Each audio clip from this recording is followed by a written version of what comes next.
तो बच्चों पदार्थ क्या होता है इसके विषय में पहले जानेंगे।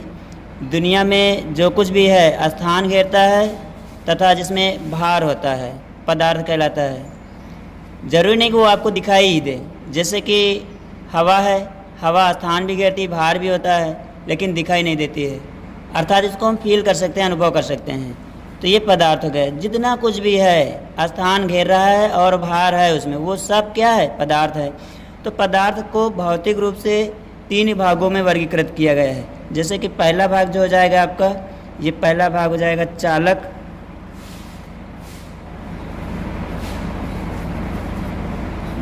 जिसको कंडक्टर इंग्लिश में कहते हैं,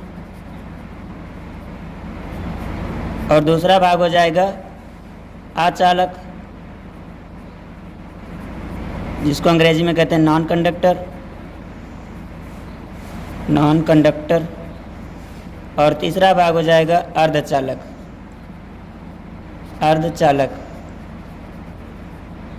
सेमी कंडक्टर।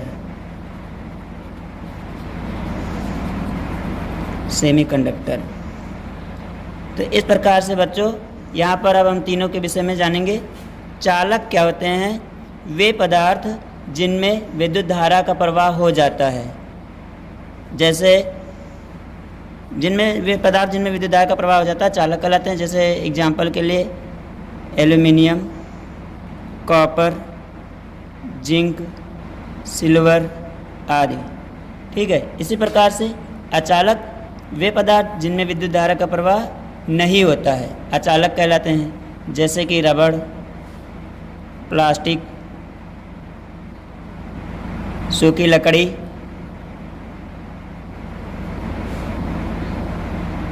आदि। इसी प्रकार से अर्धचालक क्या होते हैं? वे पदार्थ जिनमें आवेश का प्रवाह आसानी से नहीं होता है, परंतु उनमें आवेश को प्रवाहित करने के लिए उनका ताप बढ़ाना पड़ता है, अर्धचालक कहलाते हैं। और ये कितने प्रकार के होते हैं? ये 2 प्रकार के होते हैं। एक तो होता है निज अर्धचालक,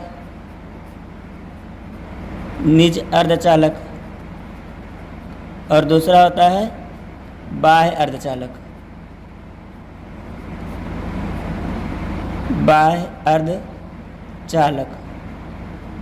तो बच्चों निज अर्धचालक क्या होता है और बाह्य अर्धचालक क्या होता है?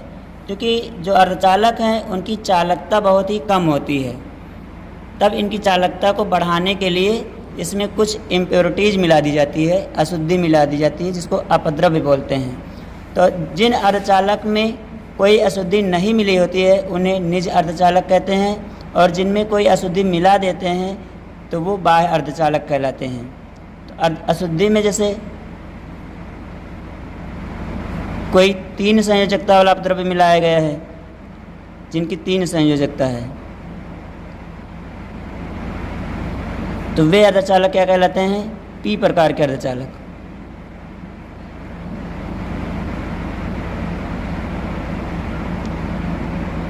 और जिनमें जो है 5 परिवर्ती संयोजकता वाला अपद्रव्य मिलाया जाता है, तो वे अर्धचालक क्या कहलाते हैं?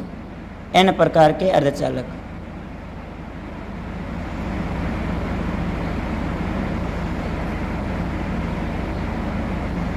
तो इस प्रकार से बाह्य अर्धचालक भी 2 प्रकार के अर्धचालक होते हैं, जैसे कि पी प्रकार के अर्धचालक और एन प्रकार के अर्धचालक।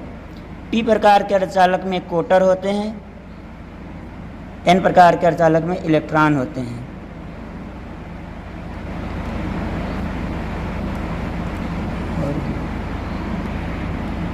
तो बच्चों जैसे कि अभी तक हमने पढ़ा है अर्धचालक के बारे में, तो अब अर्धचालक कौन कौन होते हैं? जैसे कि जर्मेनियम हो गया,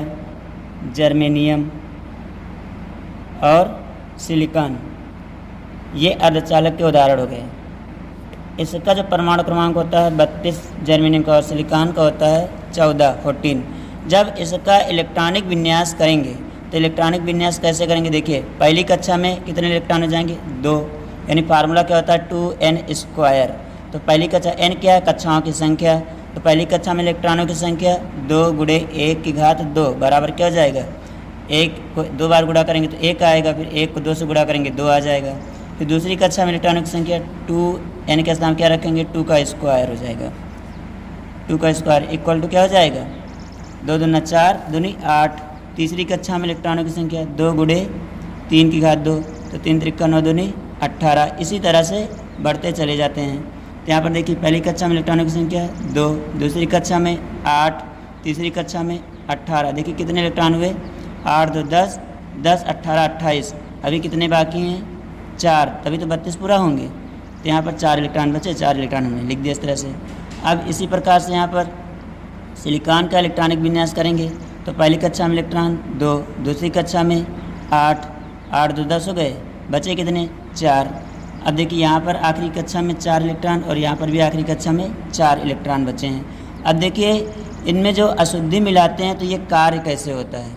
तो सबसे पहले यहाँ पर एक डायग्राम ऐसा बना लेते हैं। अब यहाँ पर देखिए इसके बाहर देखिए कितने इलेक्ट्रॉन हैं, 4, और यहाँ पर 4 इलेक्ट्रॉन। तो इस प्रकार से यहाँ पर एक आपके सामने ये जो चित्र दिख रहा है अर्धचालक का क्रिस्टल, यानी इसको जालक कहते हैं। ऐसे जो फिगर दिख रहा है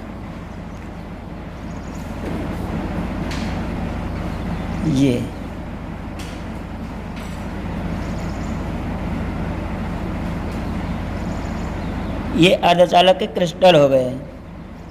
ठीक, अब इसमें देखिए आखिरी कोष में या आखिरी कक्षा में 4 इलेक्ट्रॉन है। 1 इलेक्ट्रॉन ये हो गया, 1 इलेक्ट्रॉन ये, 1 इलेक्ट्रॉन ये, 1 इलेक्ट्रॉन ये। इसी तरह से इसमें भी देखिए 1 इलेक्ट्रॉन, 2 इलेक्ट्रॉन, 3 इलेक्ट्रॉन, 4 इलेक्ट्रॉन। फिर इसमें देखिए 1 2 3 4, 1 2 3 4, 1 2 3 4, सभी में इस तरह से 4 हैं। इसी प्रकार से एक और हम जालक बना लेते हैं। ये जालक रहा, ये जालक हो जाएगा एक। इसमें भी इसी प्रकार से बाहरी कोष में कितने इलेक्ट्रॉन, बाहरी कक्षा में 4 इलेक्ट्रॉन, ये सब 4 इलेक्ट्रॉन हो गए।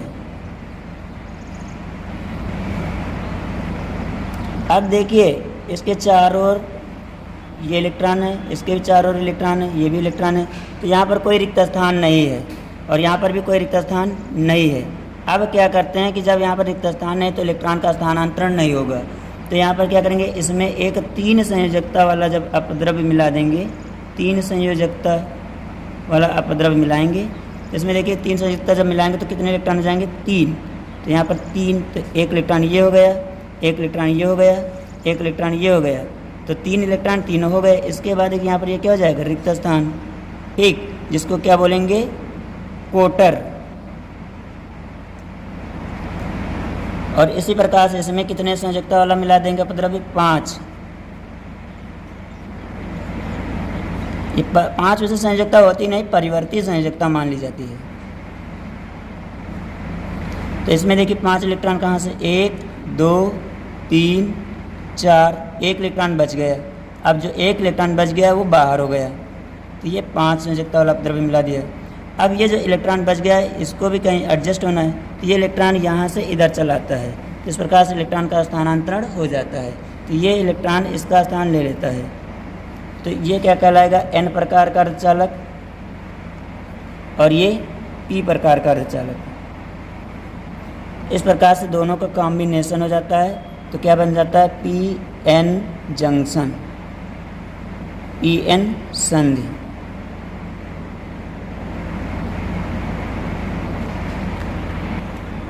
तो बच्चों अब PN जंक्शन के बारे में पढ़ेंगे क्या होता है। जैसे कि यहाँ पर एक ये P प्रकार का अर्धचालक हो गया और एक जो है ये N प्रकार का अर्धचालक हो गया। तो P प्रकार के अर्धचालक में कोटर होते हैं, तो ये कोटर हो गए। और ये N प्रकार का अर्धचालक, इसमें क्या होते हैं, इलेक्ट्रॉन। तो ये इलेक्ट्रॉन हुए। ये है N प्रकार का अर्धचालक, N प्रकार का अर्धचालक। और ये P प्रकार का अर्धचालक।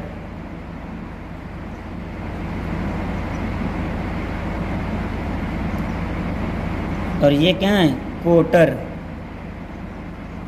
और ये इलेक्ट्रॉन, इलेक्ट्रॉन। तो अब इसको अगर हम किसी बैटरी से कनेक्ट कर दें इस तरह से, तो जो पी प्रकार का अर्धचालक है इसको बैटरी के पॉजिटिव टर्मिनल से, और जो एन प्रकार का अर्धचालक है बैटरी के निगेटिव टर्मिनल से कनेक्ट कर दिया। अब इस प्रकार से जो इलेक्ट्रॉन हैं वो इलेक्ट्रॉन एन प्रकार के अर्धचालक से पी प्रकार के अर्धचालक की ओर गति करना प्रारंभ कर देते हैं, और जो कोटर हैं वो एन प्रकार के अर्धचालक की ओर। तो एक ऐसी स्थिति आती है, एक ऐसा क्षेत्र बन जाता है जहाँ पर पी और एन प्रकार के अर्धचालक आपस में मिलते हैं। तो वह क्षेत्र क्या कहलाता है? एक परत के रूप में यह क्षेत्र होता है। यह क्षेत्र अवक्षय परत कहलाता है। अवक्षय परत, इसकी मोटाई जो होती है वो 10⁻⁶ मीटर होती है, या इंग्लिश में कहते हैं डिप्लेशन लेयर, डिप्लेशन लेयर। तो इस प्रकार से पीएन संधि का निर्माण हो गया है। तो इस प्रकार से बच्चों पीएन संधि के बारे में क्या हुआ कि जब पी प्रकार के अर्धचालक को एन प्रकार के अर्धचालक से तथा एन प्रकार के अर्धचालक को पी प्रकार के अर्धचालक से संयोजित करते हैं तो दोनों अर्धचालकों के मध्य एक परत बन जाती है जिसे अवक्षय परत कहते हैं। तो बच्चों अगले लेक्चर में हम लोग पीएनपी ट्रांजिस्टर और एनपीएन ट्रांजिस्टर के विषय में चर्चा करेंगे। पीएनपी ट्रांजिस्टर और एनपीएन ट्रांजिस्टर। मिलते हैं नेक्स्ट वीडियो में, तब तक के लिए thank you, take care, bye bye.